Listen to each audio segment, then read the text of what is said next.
Hey everybody, it's Charlie right here. This guy, Charlie from the Swift Contractors Corner. Good to see you. It is Tuesday. I got to look at my number. It is Tuesday, the 25th of January in this great year 2022. So yeah. Oh my gosh. I'm a little frazzled. I've been sitting around all day doing almost nothing, honestly, for the most part. I was just talking about something. Look, we're going to get to that. I'm going to come back to that. So, you know what? Let's do this the right way. I see people starting to pop in. No, I don't. Look, nobody's in yet. I'm going to give you guys a minute to get in, and we'll go do this fuel surcharge thing. I'm going to ramble here for another minute. Not sure what's going on. Some weird things are happening in the world, but that's cool. You know what? If you miss it, watch the replay. Wait, you're not here to hear that, but someone's going to say, hey, man, what happened to fuel surcharge? I'm going to do it now anyhow. Here we go. There's a fuel surcharge.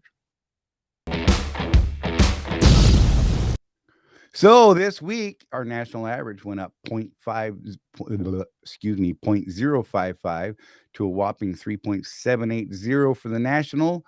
The West Coast PAD 5 diesel fuel cost average has gone up 0.039 to a just staggering $4.49 per gallon. That hurts my feelings a little bit. I'm glad I'm not running out there. Fuel surcharge is up 0.011 cents to 0.414. The West Coast fuel surcharge is still at 11 cents. It's in danger of dropping to 10 cents, guys. Where the disparity between West Coast and national is dropping. And so I think it's at 68 cents. I can't remember. I'd have to look. I think it's right around 68 cents. It's going to go back down to 10 cents. Anyhow, that's that. We're going to get into this week's thing, so bear with me, and here we go, guys.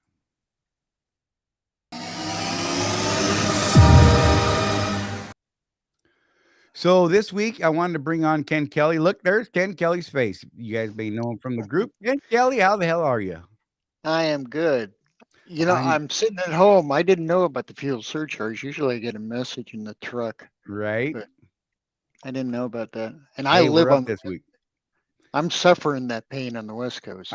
Oh my God. But wait. Let's be real here though. They do cover your Oregon road tax. Yes, I know. You have a phenomenal deal out there. I'm just gonna throw that out there, and you're eating that West Coast fuel surcharge every week, man. So climb, baby, climb. That's what I'm saying. That's what I say every week. So for those of you who don't know Ken, Ken is one of our owner operators, contractors. You know what? This is a weird thing. You guys heard me talk about this recently. Contractor. Ken is a contractor. I don't care about owner operator, lease operator, this or that. We're all contractors. So to hell with all the other titles, we're all contractors. Ken is a contractor here in our group. He's a member of Swift Contractors Corner.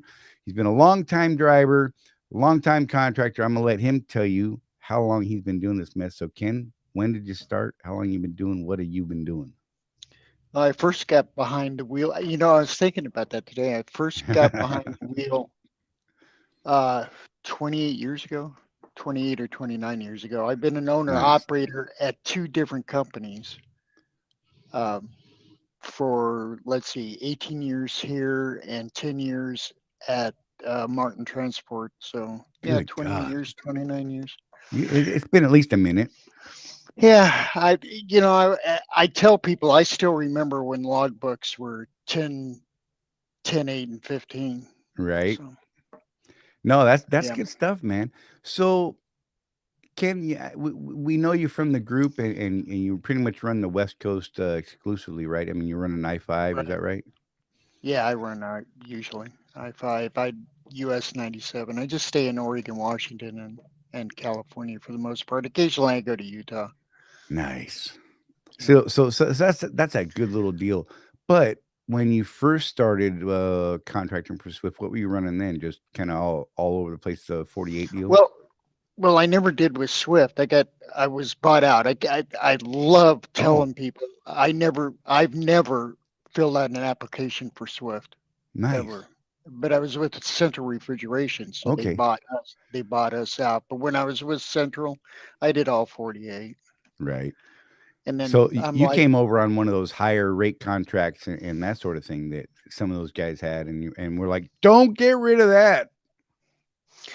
Well, partially, but we weren't getting any pay raises either. So Right. I had to renegotiate. I did it with Brent, but Nice. yeah, there's some things I had to give up, some things that I didn't have to give up. So And see, important word there. You negotiated. You contacted the guy running things, and you did a negotiation, right? You worked mhm. towards the business and some sort of commonality where it worked out for you and them, and they're happy, you're happy, and the world is whoop whoop rainbows and sunshine. Well, it isn't that our responsibility, Charlie? I mean, to negotiate. It's just they hand you a contract and you're supposed to sign. No, you got to, you know, the first contract I ever signed, I sat there with a pen and started crossing stuff out. You Nice. know, I don't like this. I don't like this. Well, maybe we could do this. But Right. that's what we're supposed to do. You got to speak for yourself because Right. nobody else is going to do it. Yeah, and that's what a lot of guys don't understand is that you could go in and if you have something that is very specific to you or what you want to do or your operation, what's the worst that happens? They say no, and you either Right. decide to sign it or not sign it. I mean that's really the breakdown on it. Hmm. I know some folks in the past that have said, yeah, I got them to change this in the contract or I got them to change that, and but everybody else is on pretty much the same contract because nobody ever thought to negotiate. Look, I can tell you right now that I am on a standard contract. My ICOA is a very standard ICOA, no changes whatsoever to what they offered. I hired an attorney to read my contract to me the first time, and had explained the things that were questionable or I just didn't Hmm. understand. Legalese is something else, man. And it cost me $1,000 before I ever even signed a contract, right? Right. Yeah. And we went through it, man, and I learned some stuff, and it got me to a point where on the next contract that I had to sign, I could say, "Oh, I know this, I know that, I know what this means, I know what this means I have to do or can't do, or they have to do that sort of thing." Hmm. But man, that really is kind of an important thing. People need to understand that there is some room for negotiation. If you're going to go in there and be crazy and say, I want purple unicorns riding with me in the passenger seat, well, then they're going to be like, yeah, yeah, maybe we can't help you, and you should go somewhere else. Because, Yeah. but It's the pay scale. They're not going to bend too much on right, that. They're just not going to. This is what you're going to get paid. right, And your lease payment or whatever for those that are leasing, that's not going to change. But there are a right. couple other things in there that you can tinker with.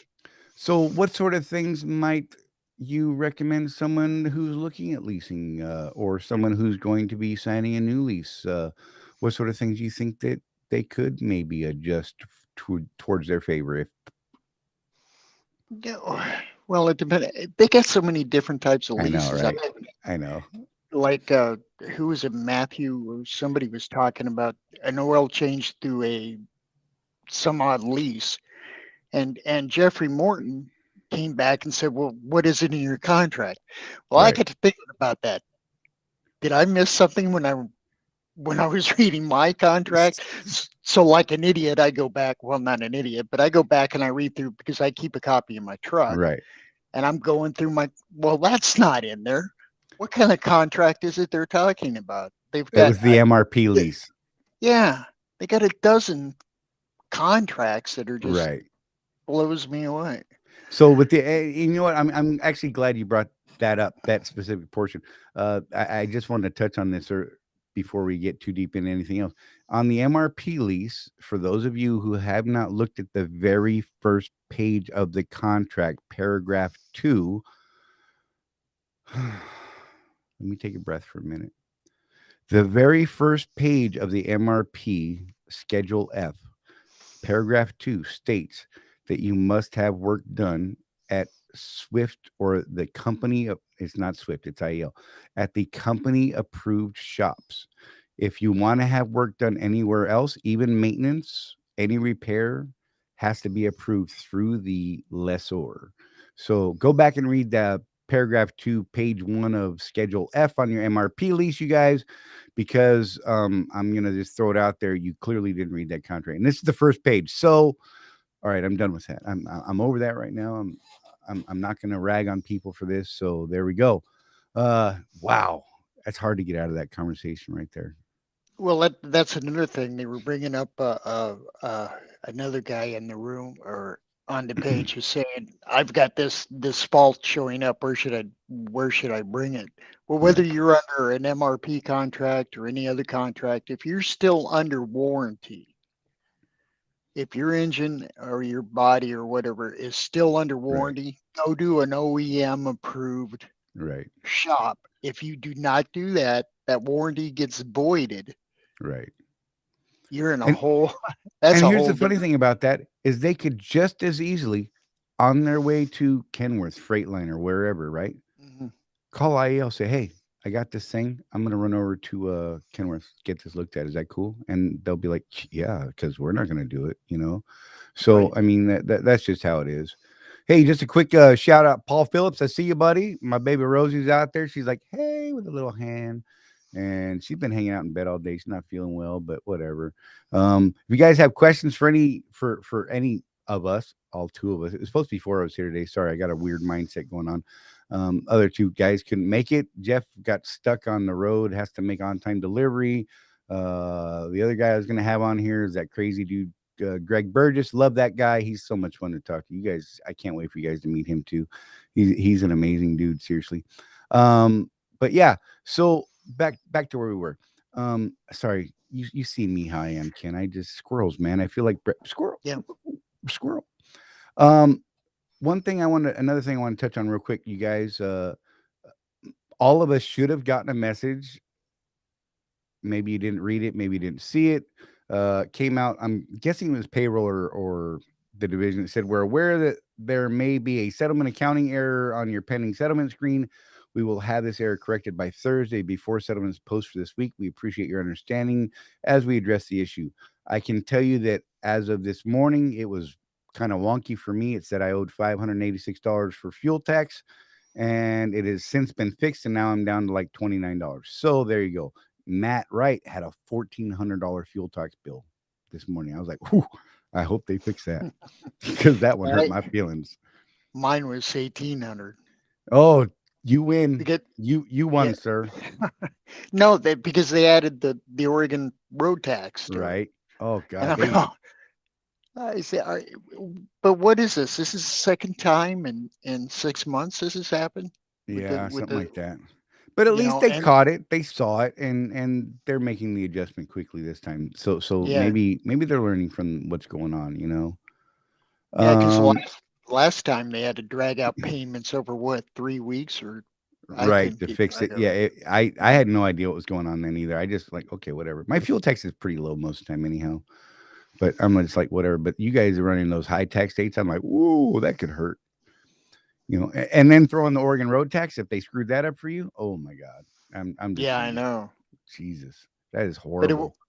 it went down to like 500 and some odd dollars, and but I get that back. It takes them a day or Right? two to throw in that. Oh, Facebook user. I'm a new. Oh, I'll let you read that. No, no, you're good, man. I don't mind. Look, Facebook user. Uh, let's see what you got. I'm a new contractor signed on January 6th. Whoa, that's brand new. What's the average? Well, see, what's the average normally for fuel tech? So it really depends where you're running. Like me, mine is in that 0 to $29, $30 range when it comes out. Uh, yeah, I mean, it really depends on where you're running. Mine's a little there, and people run it a little differently too. I think Jeff likes to pay for his at the end of the month, and I don't. I like to Right. stay even. I like to stay even. So it all depends on how you like to run. Like on mine, I can. What I do is I know what I'm going to pay in California. I Right. because I run that every month, so I got a pretty good idea what I'm going to pay in California. So I fuel in California until that obligation's finished. And then I feel like a mad dog in Oregon after that. Okay. And someone said, who is it? Sean Conyers. Looks like mine is fixed. Facebook user. By the way, I'm going to throw something up here for you just for fun. Uh, if you go over here to this chat.restream.il/Facebook, the next time you comment, if you click on there and you let them see your name, The next time you comment, we'll actually see your name. It's kind of a cool thing. Just saying. You don't have to. We'll just keep calling you Facebook user, right? If it doesn't hurt your feelings, it's not going to hurt mine. I'm just, whatever. Hey, whatever, guys. We're just trying to flow here. You want to be Facebook user, by all means, be Facebook user. So, Ken, I wanted to Yes. talk about a couple of different things. Um, for instance, when you started out contracting, I know you came over from Central, but so let's go back to the Central days when you first started contracting there, or actually Martin before that, right? Right. So Yeah. how was things for you? Because now we're talking a bunch of years ago. So I mean, we're talking about a whole different world of things, honestly, from the way it is now versus what it was then. Hmm. But were you super successful right at the beginning? Were you a fish out of water? I mean, what was going on? What was your experience starting out? A fish out of water, pretty R- much. Right. And there was nobody there that I could, because it was all new. This happened in, oh, let's see, it was, I guess, the late 1990s. I don't know if you were driving right then, but there was a big surge to get owner operators Right. on. Almost everybody was doing it. Everybody had a lease program. So I jumped on board because I kind of like the freedom of it. I Right. mean, face it, you're a truck driver. I Yeah. don't care if you're a company driver or you're an owner operator. It's because you like a little bit of freedom. You don't want Right. people looking over your shoulder.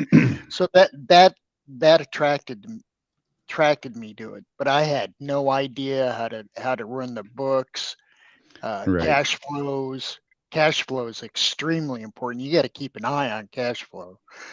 All that stuff. All I knew is I was getting really big paychecks. Right. Now, what do Woo. I do with all this stuff? Right. So it was, yeah, I was a fish out of water, but it took about 4 or 5 years to really get a good handle on it, a Right. really good handle on it. Now they're fortunate because you got groups like this that they can just pop into the room and say, "Am I being a total idiot? You Right. know, can I do this? Can I do this? And can I do this?" And for the most part, it's a good room because people are not judgmental. They don't come around and say, well, that's dumb. Why are you Right. doing this? They just, they give advice and leave it at that. Right. I mean, we, But we we occasionally have some heated debates. You know what I mean? I think for the most part, right, nobody's feelings are too hurt at the end of them, and we usually kind of hug it out afterwards. I think, and yeah, and you know, it's a weird balance sometimes because you want to keep it business, right? And sometimes business is brutal. I mean, it's ones and zeros, right? It's hmm, dollars, it's cents, it's black and white. If it makes sense,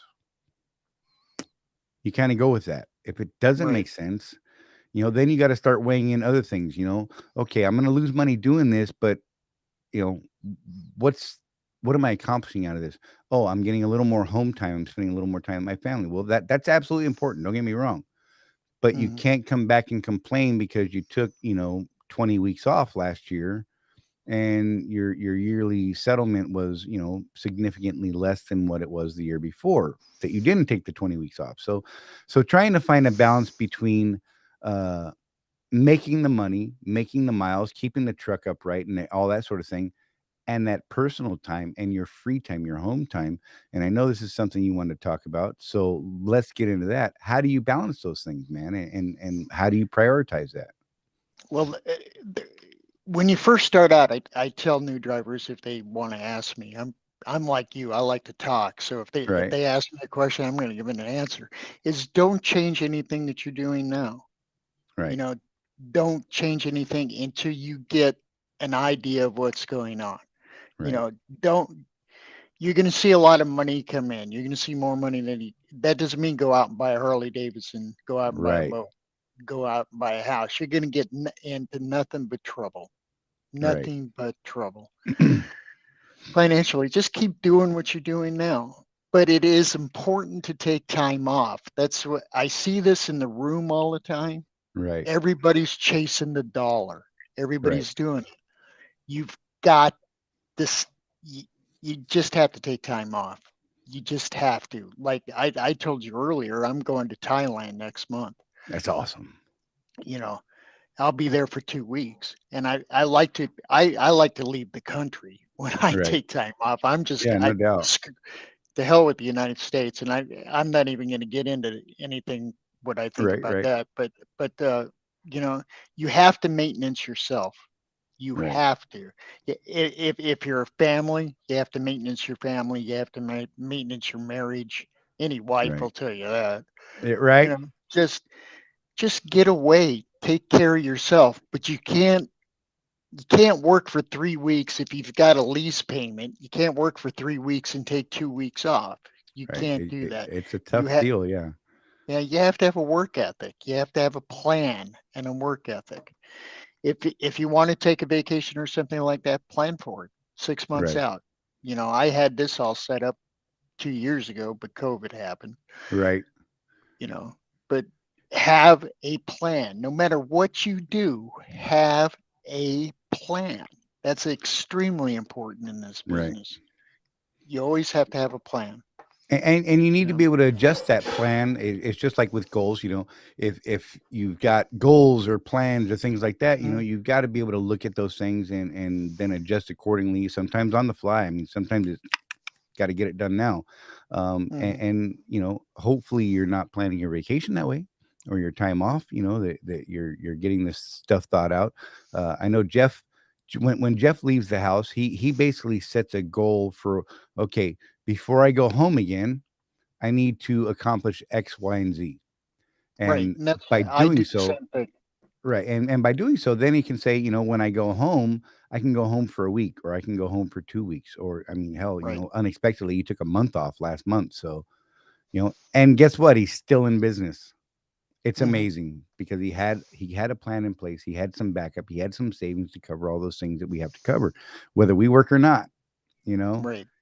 and that's what people don't understand is they start getting that money, like you said, and oh, I'm going to go buy a new Harley. I'm going to buy a boat, a brand new car. I got a $80,000 pickup truck. I don't know why anybody buys an $80,000 pickup truck. I'm just going to throw that out with there right now, but whatever. It's your deal. You do you, but be careful if you're just starting out and you start getting all this money.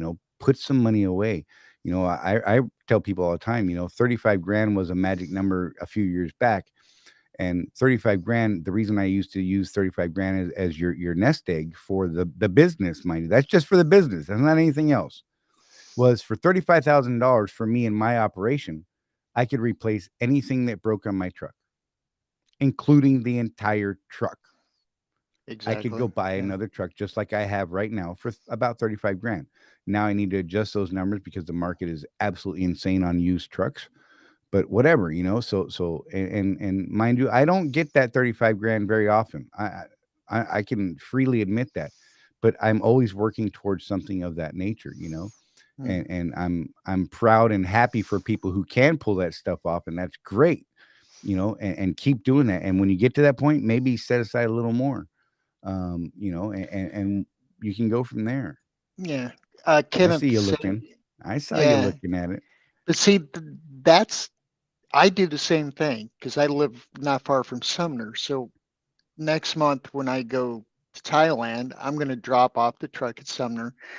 I know Jeff doesn't like Sumner, but I know Right, the guy that runs the shop. I know him right, real well. He's an old Marine. We talk crap about college football. He's an right, Ohio right. State fan, but I can leave it there and get everything done while I'm gone. And that's brilliant that he does that. It's just you're killing two birds with one stone. So You know. to what Ken was, for anyone who's not watching the video and just hearing this, what Ken was responding to was Ken Samsel said we plan major maintenance during our vacations. Truck is going to be down anyway, so why not? And that's exactly right. But I noticed something there, Ken. It sounded like you've developed a relationship with a shop. Yes, I That's did. crazy talk. Stop it, man. What the hell? Oh my god, I don't even know what to do anymore. What the heck is going on here? No, but seriously, that is important, guys, and that's something we're constantly chiming in on out here. Is these relationships that we build. People ask me all the time. How is it? You just got to talk to Kevin Quast. I mean, how do you get to talk to Brett? When we have a problem and we bring it to you, and all of a sudden you've got this problem sorted out. How did you do that? And I'm like, well, I'm utilizing the relationships that I've been building on for, I've only been at Swift since 2008, so I'm just a baby next to Ken here. But and so I've always been working on those relationships. I've always known in my life that building those relationships, you know, whether it's work, whether it's personal. I mean, relationships are important because they keep us networked, right? Into Mhm. bigger, better, even a more comfortable or safer environment. Um, I network with my neighbors. We're all great friends. We barbecue all the time, and we also have a nifty little oh no message system that if something bad happens in the neighborhood, I can assure you, every one of us knows about it, and we have this ridiculous rollout plan. Like, and I'm a gun toter. Look, prior military and all that, so I love my guns, and all of my friends here are gun folks. And when bad things happen, I can tell you that we are a much quicker reaction force than our local law enforcement, who I have huge problems with. But whatever, that's a different story. But it's relationship building, it's networking, it's communicating, it's saying, hey, I have this need, I have this to offer. What Let's go from there. Well, yeah, a lot of people think, well, you're a brown noser.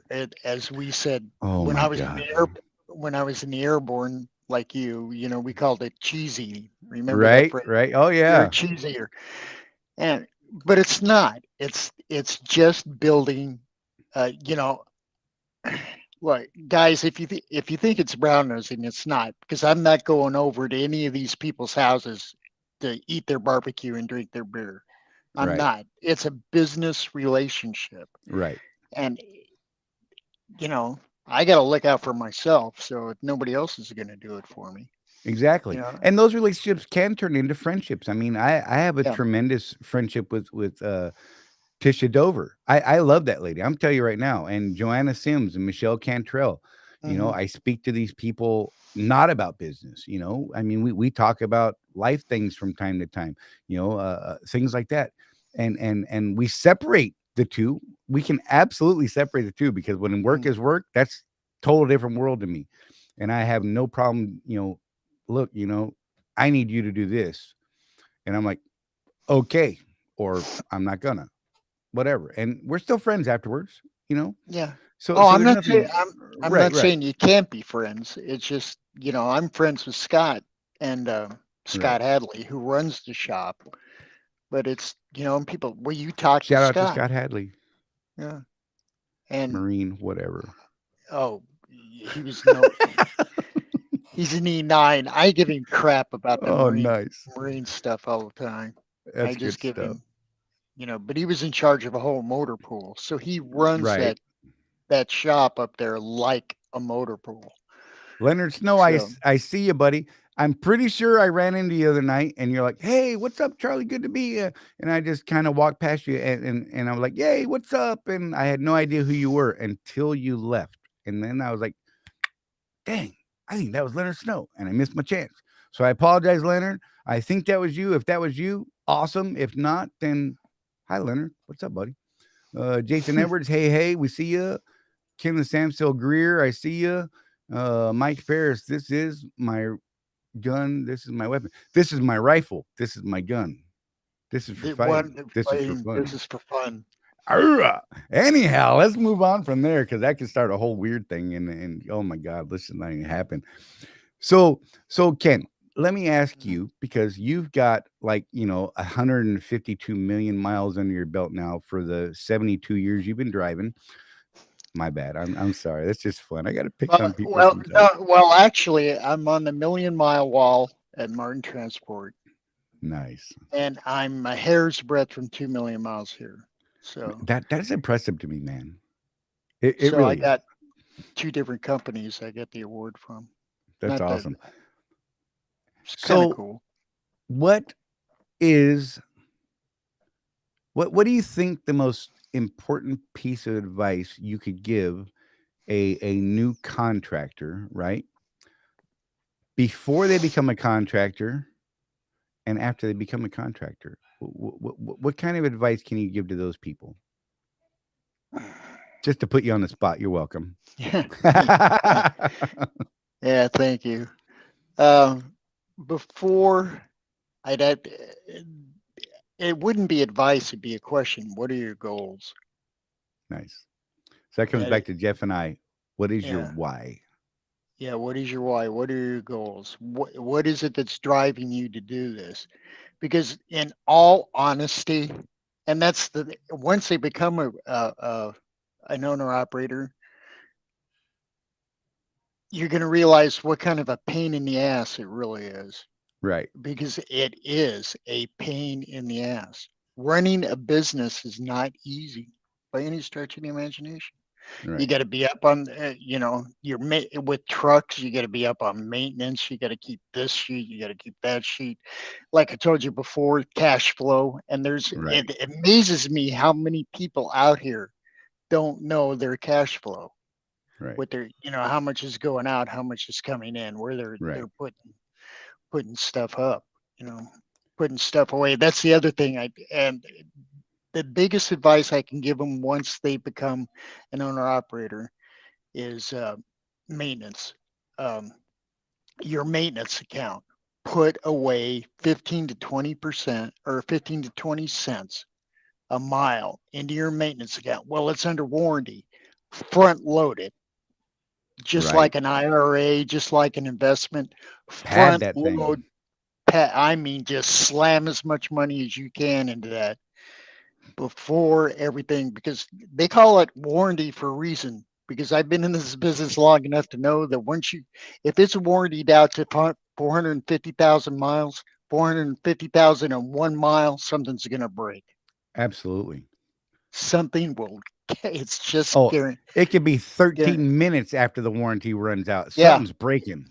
breaking. So yeah, no, and you're right. Absolutely, pad it. I tell people all the time. And look, I've had my maintenance account set to 20 cents since the very first moment Hmm. I signed my first lease. And Right. and I've always left it there. There was a small stretch where I actually dropped it down to the minimum, and I was putting money aside in my business account to keep things in my. And it was just easier to put it back into the Swift system because it was there. It was available whenever I needed it. And if something big happened, and let's say I didn't have enough money of my own to cover it, as long as I've got a maintenance account with them, they will say, "Hey, we got this," and they'll work with you over time if that's what needs to happen. Right. Luckily, most things that I've ever had to do, I've been able to pay for up front. But there's been a couple things like tires. I mean, tires are a big chunk, guys. Things like that. I had a $10,000 transmission I replaced last year. I mean, I was in a place where I could actually afford to do that without having to take out, a loan from Well, Swift or anything like that. But just had gaskets. Just head mm, gaskets is 7,000. Just look at a little piece of God right, only knows what. They ain't made right. out of anything. $7,000. Mike Ferris just brought up something I wanted to touch on. Remember, I was telling you that I talked to my dispatcher. Yep. We were at because one is it amazes me until I got really into this. Now that you got me talking, is Right. how much freight Swift pulls from load Right. boards. Right. They pull a massive 40%. amount. I Yeah. can tell you right now, the latest Is it number was 40%? it was a 60-40 split contract versus spot market type stuff, Wow. And the which is a problem huge they're run increase for them. yeah. And the problem they're running into is auction boards, which Yep. makes for cute reality TV. I don't know if you've Right. seen those Oh yeah. reality shows with the hot shots. Yep. That's becoming they said that's becoming a really big problem for getting freight now Right. is is the auction boards. And Mike Ferris brought up the load board there. I don't know if you've talked to Brett about it or not, how that's going to affect the load board if everything's going to auction, Well, I these can tell auction you that boards. initially, um, the way the load board's going to work is it will be Swift Freight. Like the for those who aren't on the load board now in the testing program, the freight we're pulling on the load board is actually from Night Swift Logistics, and so it's still outside but inside freight. I mean, it's still one of the Night Swift companies, and it's very slim pickings out there for that right now. Um, the vision for the load board is to actually start populating it with the majority of Swift's freight, so that those of us who are out here running the business, can take a little more control and say, hey, I'd like to stack myself here. And it's not that I have an issue with planners, but why have a middleman when I don't need a middleman? I could simply click on a load, stack myself out from Florida to Alabama to Louisiana to Texas and then back, right? And have those loads covered. And they're happy with it. I'm happy with it. Let's go. The rates on that right now are normal contracted mileage rates, so there's no price issues. Later on, when we start getting to a percentage program, now that's a whole nother story, and that's I mean, we've got hours of discussions on that to come. I promise you. But right now, as it rolls out, it will be based off of our contracted OTR rates. And Richard said, what did Richard say here? He said, do you have dedicated runs out of Avenel, New Jersey, home weekly? Look, I honestly have no idea. What I would recommend is you reach out to, what is that? Placement. There's a placement team at Swift. Um, if you're already in the Swift system, reach out to those guys. If you're thinking about coming over as a contractor, Richard, uh, feel free to reach out to me in a private message or something like that. Since you're on Facebook, I don't know which group you're watching from, but since you're on Facebook, I'm actually going to assume you may actually be a Swift driver already. And if so, reach out to placement. Throw a question up on one of the groups. Say, hey, what's the number of placement? And you'll be able to get that. And they could tell you directly, because I honestly just don't pay attention to that stuff. And then there's that weird message down at the bottom that been getting more and more every week. I don't know what that means. It's some weird thing. And hey, Russian something. I don't want to offend you by calling you Russian. You could be any number of things. But hello, I see you. I'm not going to post that because I don't know what it says. So yeah, Oh, Leonard called me a movie star. How do I pass that up? It was my pleasure to meet a movie star like you. Well, Leonard, I love you, man. Share the group. Let people know what we're doing out here, you guys. Seriously, uh, yeah, it's really important to us, and it helps everybody out. Facebook user, not sure if you're the same one, but when you scan a load over, is it go to your OOC and then sends it to payroll? When you scan a load, it goes into the system, the whole payroll system. And so, no, it does not go directly to your OOC. I mean, your OOC has access to those scan documents. Uh, so, yeah, I don't know if that answered your question. I think I answered it, but I could be wrong. Oh, Yep. did you figure out the point app yet? Are you using that? Yeah, I'm using it a lot now. In fact, pretty much exclusively. Yeah. I still use dial-in to accept my loads because it's easier for me. I can see a little more detail easier in the dial-in for the load acceptance and seeing what my next load is and that. And it's just because Mhm. I'm used to it. I mean, all the info's there in the point. I know how to access it quicker in the dial-in right now, and it's just because I haven't used point enough yet.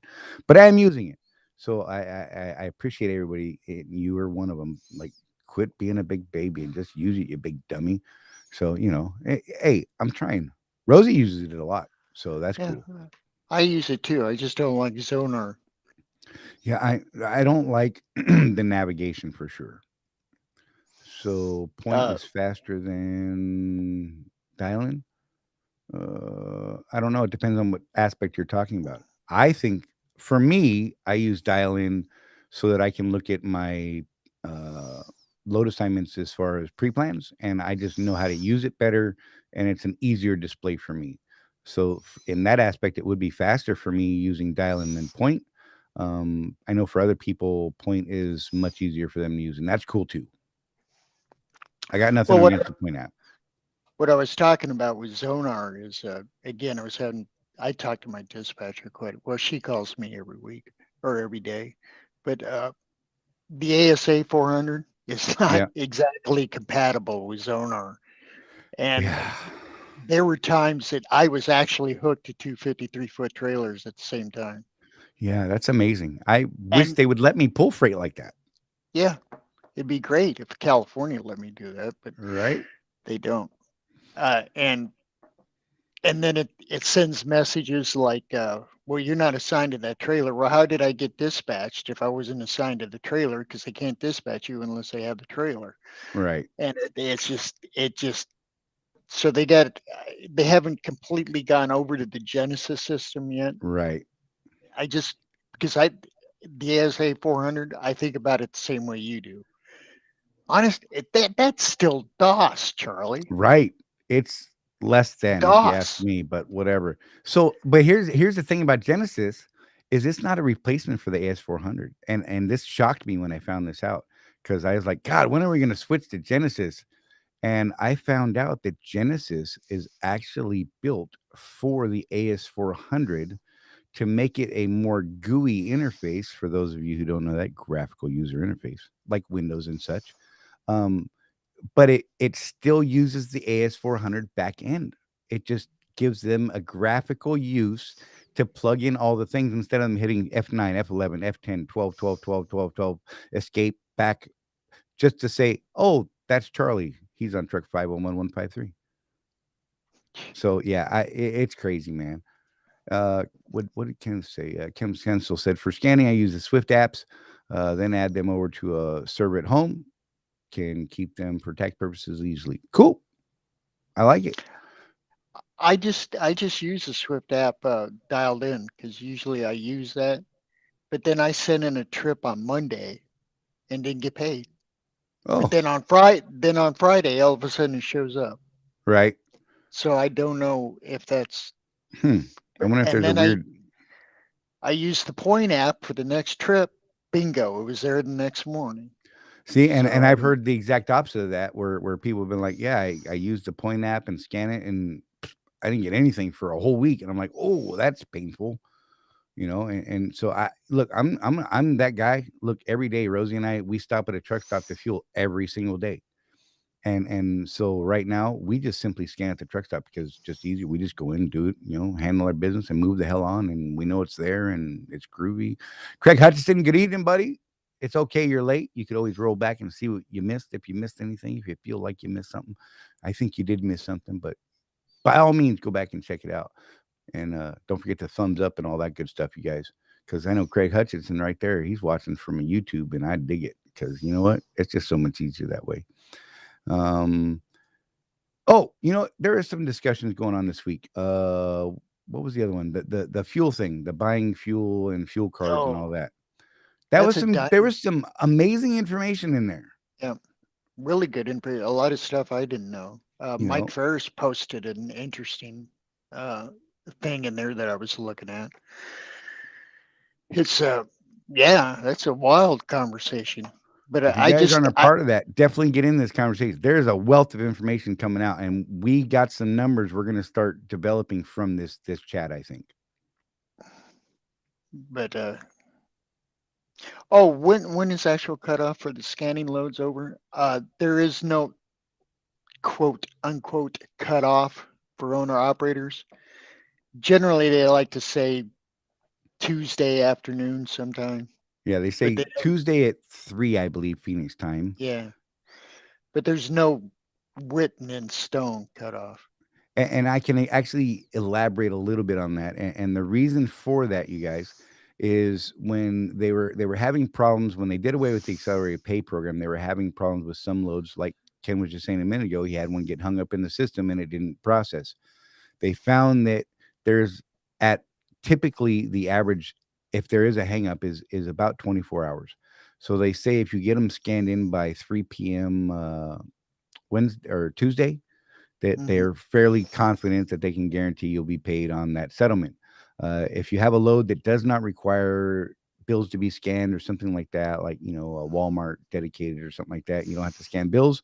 Then you have, or a T call. A T call is a good example. You have right up until Wednesday at midnight. Worst case, that one load goes over to the next week and front loads the next week. So it's not like you're going to lose it.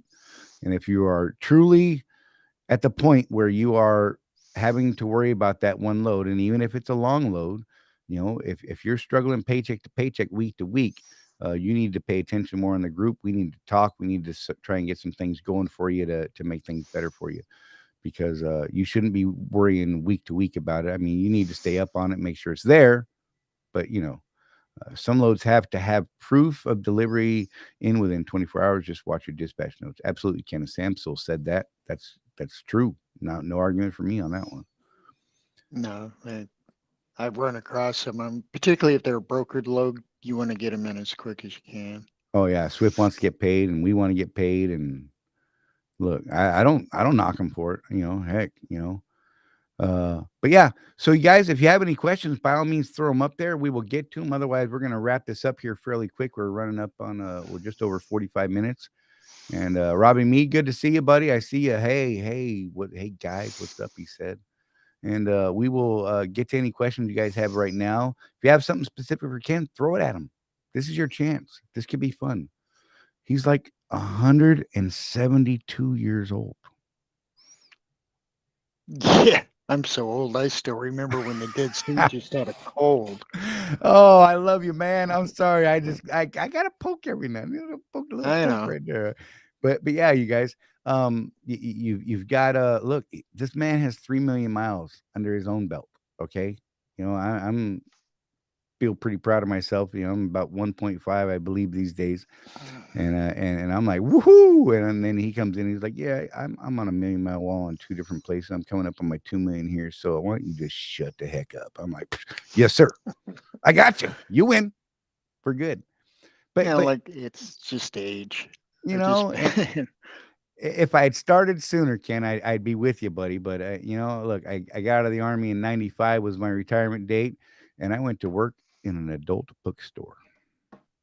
I was there for 5 years. Don't know how many people know that. I worked in an adult bookstore for 5 years. I got that job. I'd never quit a job in my life, right? Seriously, I'm one of those guys that I hire on, and I'm just there forever or until the business goes up. Or okay, maybe there was a couple times that I was let go for various reasons, but I haven't quit. I'm just saying. And I was gonna I got that job because I was gonna quit the very first week, like the first day. And I got there and I was fascinated by what I was surrounded by, all of the things and the people, and it really brought something out of me. And this sounds funny, but it actually brought more of my outgoing personality because I found myself surrounded by people who were very uncomfortable being where they were, right? And I had to make them relax. I was a sales guy, right? I had to get them to relax a little bit and just be open. And I'm selling products, and it didn't matter if I was selling water to a drowning man or sand to the Saudis. I didn't lie to people, but I got them to buy stuff because I learned to be personable with them, right? And just talk to people, be people, and it's helped me in this career. And so like there you go. got to. That's another thing. Is how you handle shippers and receivers. Oh, absolutely. My favorite response to anything shippers and receivers, you sit there and you listen to, well, you need to go to this, you need to do this. Right. My favorite answer is I can do that. In Right. fact, I say it without even thinking about it. I can do that. Right. I can make it Give them, happen. yeah, give them a positive attitude. Works wonders. Craig says, any suggestions on a fuel card? If answered already, I'll catch it when I rewatch the video. Craig, I would get on the Facebook group, man. Seriously. And there's a lot of good information there. And if I don't know, I'm pretty sure you're in that group. It's a I don't know. work in progress. I mean, Yeah. everybody's digging into that. It's There's a just, lot of options available, and I honestly believe here's what I think this is going to turn out to. I think that for me, that I may be reaching out to Nastic and getting their card. I yeah, also like the new Loves card. It's not great, but it's good in a pinch, right? mhm. So the way I'm looking at it is if I have several options, like I have another card right now that's an EFS card that I got through Iron Mountain, and that's giving me a discount at the major chains. Still haven't used it. I because I'm stupid. What do you want me to say? I'm out of time all the time, man. I'm like, good God, how do I manage all this? But anyhow, and yeah, Nastic is amazing. There's good and bad. There's some of them are some of those discounts are at little tiny truck stops, and the little tiny truck stops scare me. The mom and pops, as we call them. Some of those scare me due to fuel quality or tank quality or those sort of things, and other people don't have a problem with them, and they fill it up all the time. One bad load of fuel will cost you money. A really bad load of fuel will cost you a lot of money. So, if you get stuck in a shop having to have systems cleaned out and tanks removed and cleaned properly and all this other craziness, man, you're down and you lost thousands because you just saved 20 cents a gallon at that one truck stop. It's not worth it to me sometimes. So, I carry fuel filters with me, even at the big chains, just in case I get a bad load. You get one that might be a little watery or something like that, but whatever. I maintain that stuff when I can. Craig says he is in the group. Good. So check out that thread, man. And there's some good information there. And I think that thread is really going to develop into something bigger and better. I think we'll end up with a couple more of those threads going, I'm sure, because we never seem to keep one thread going for the same topic. But that's cool. We can pull them all together and see what we can do. And so, yeah, Mike said should be 8-year average for a million mile. Yeah, so that doesn't average for me anymore because I don't do that many miles. I'm gonna tell you right now. I work 4 days a week. My wife and I combined maybe work 130, 150 is a big year for us as far as our annual mileage combined. We don't do the real team thing, and that's just because we don't want to work that hard anymore, guys. So yeah, but that sounds like a pretty close average from what I understand is 7, 8 years, right around there for some folks. Other people are 10 years. I mean, I think Rosie and I right now, I think for our next million from this point on would take us about 22 years and 13 months. Do the math. Stop it. That was fun. I messed someone up right there. Someone just went and the gears ground in their head. But hey, guys, You get a yeah, watch. yeah, uh, but you guys, if last call for questions, if you got some, throw it up there. We'll get to it. If not, we're gonna wrap this up here in the next couple minutes or so. Ken, I really, I'm truly happy that I've gotten to know you over the years in doing this stuff, and I'm glad that I finally got you on here. And we're actually gonna be trying to get more of the people from our group in here because we want to get to know you a little better and maybe put your face out there. Look, if you don't want to put your face on the camera, you can come in here and I can make your face go away. We'll just disable your camera and it could just be your voice. That's cool too. Here's We're a trying. here's a Go ahead. little back. I didn't mean to interrupt you. A No, little you're good. backstory. A little backstory, guys, about Charlie and I. The first time I talked to Charlie directly, even on the internet or whatever, first I insulted him. What? Frickin' No. first, yeah, I insulted you. Very Do you first remember? time because Do you remember what it yeah, was? it was that cheesy video you guys that you did down in Phoenix where all of you guys were lined up and you did that cheesy I caught video. so much static. That's when the name Mr. Swift was put Yeah. as my new moniker. Yep. And you know what though? That was cool because and I had a defense for that. And it's not that I had to defend myself, but the things that I said during that video, uh, God, I wish I could pull that video up because some of you guys would be like, "You're an ass," but that wasn't it. It was I was looking at it from a business aspect, right? And I was looking at Mm. how do I make my business work with their business, right? And that sort of thing.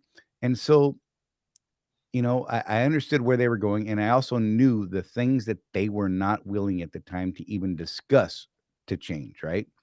Uh, the fuel discounts that they could be passing through to us, you guys. Everybody knows it. It's not a big secret. They've acknowledged it, that they get a discount on a fuel that they're not passing on to us. They give us 5 cents. That's fine, whatever. We choose to use their fuel card.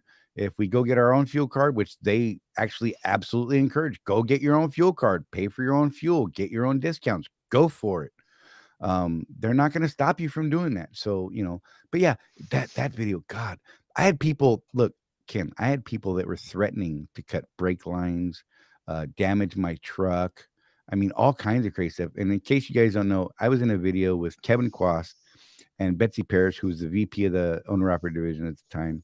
And I had some views that weren't popular necessarily in the overall view of the owner operator contractor models. And some of those views still haven't changed. It's a lot of what I preach now. I was preaching then, and some folks did not like it. They were like, "You're an ass. You are so far up there, but it is ridiculous." Ken called me on it. He was one. Yes, I did. Made me Yeah. sad. But you know what? Here we are today, guys. You know what I'm saying? It's great. Seriously, it's an amazing thing. We can disagree, and we can still be friendly, and we can still be buddies, and we can talk and learn from each other just because we don't agree with the way, if he doesn't like the way I do one thing, that doesn't mean my way is the only way. There's, a million ways to skin a cat. I don't know a wrong way to skin a cat. I mean, gasoline might be wrong. That seems wrong. But whatever. I mean, I'm just saying, hey, if that's your thing, go for it. But when you bring that to the group or someone like me, I'm going to challenge you on it. And I want to have an intelligent conversation. Say, hey, tell me why you think that's the right. Why do you think that's the right? Look, why do you think that's the right way? Explain to me the numbers. Let's talk black and white. Oh man, come to me without numbers. I'm gonna tell you right now, Yeah. it Oh, it doesn't go well. Go for it. glad you brought that up, Charlie. If you guys on the discussion with the fuel, if you guys can give us side by side comparisons with numbers, really, really would appreciate that. Really, Absolutely. really, really. Just throw out as many numbers as you guys can get your hands on. Would really, really appreciate it because it looks like everybody's going to end up going to another fuel card. And if we can get everybody in the right direction to save money, we've done Right. our job. We have Absolutely. definitely done our job. And which could lead to bigger and better, guys. Just There's, saying, I'm yeah, not going to go specific here, but bigger and better is possible if we're all working together on this thing. I don't want to sound too union-y, and I don't want to even start that discussion. Stop it. Stop it. Why'd you even bring up that word, Charlie? What the hell is yeah. wrong? Can I blame you? No, That yeah, was go you. ahead. You did that to me. Yeah. Well, I'm so old, I just You're right. correct everybody. So yeah, hey guys, I want to thank you, and Ken, thank you so much for being there. Seriously, and like, oh, that's what I was saying. I want to bring more people on in these videos occasionally, you guys. So if you're interested in doing something like this, reach out to me, and let's get to know one another and help you others get to know you, and let's talk about some ideas and what's going on and what do you think and what are your thoughts. And you can get on and just tell me to go to hell. I mean, that's what you want to do. I mean, you probably won't stay on the video long that way. I mean, look, if you do it funny, I mean, look, we're gonna pretend like Ken just told me go to hell. Look, oh, but look, and now he's back because he's a funny guy and I dig it. So there you go. But you guys, seriously, we appreciate you guys tuning in every week, and Ken is one of our regulars. I mean, this guy is he's usually in there in the chat room just blowing us up. He's like, "You're an idiot." Not really, but Ken is great. You guys, I really want you to understand that you may not always agree with his opinion. Sometimes I don't. I mean, there's been discussions. Ken and I have gone back and forth, like, I don't know, I don't know, I don't know. Yeah, but you know what? Here we are, and usually we actually come out to the same point in the end. We just got there a different route, And so, like we're always saying, there's a million ways to run your business, you guys. The way that Jeff and I preach is three ways. Yeah, something the math is wrong there, but Jeff and I don't agree on everything on the way that we do it, but we get to the same point. We get to the same increasing the Yeah, business, increasing the bottom line, and the that's what we're perfect about. yeah, the perfect example is Jeff likes to pay his fuel taxes at the end of the month. I don't like that bill at the end of the month. I don't, you know, to me, you don't Right, plan on it. So I like to keep track of, you know, keep that bill down to zero or as close to it as I can possibly can. I just don't like paying taxes. right, I and just don't so like doing it. yeah, so there you go, guys. You know, there's a lot of different ways to do it. It's not just our way. It is all about the bottom line, you guys. Seriously, if you know a way that we're not talking about, by all means, share it. Come to us with numbers though, because we will eat you up without numbers. I'm going to tell you right now, and we enjoy it. We may look mean and angry sometimes in the type format, and it's not that way. We just want to have solid numbers. We want to say, okay, you said you can get to XYZ by doing ABC. Now show me these. Show me those numbers. Let's get to the real crux of the matter, I guess, the true bottom line. But you guys, once again, thank you for being here. Ken, thank you. You're awesome. You're welcome. Everybody, again, thank you for tuning in. It means a great deal to us that you tune in every week and you come and watch these videos. Please share these videos with people you know who are contractors or folks that you think are becoming contractors. We've got a bunch of videos on the YouTube channel that may or may not help some of your people. If you haven't watched them, you should check them out because some of it I think is pretty awesome. There's a couple that are not great. Production value. The information is solid. production value is crap. I'll throw it out there. I made them. I can say it. It's not going to hurt my feelings. You guys, I'm Charlie. That's Ken from Contractor's Corner. We'll see you next Tuesday, 6 p.m. Be safe. Take care of each other. No one else is looking after us but us. We'll see you next week, guys.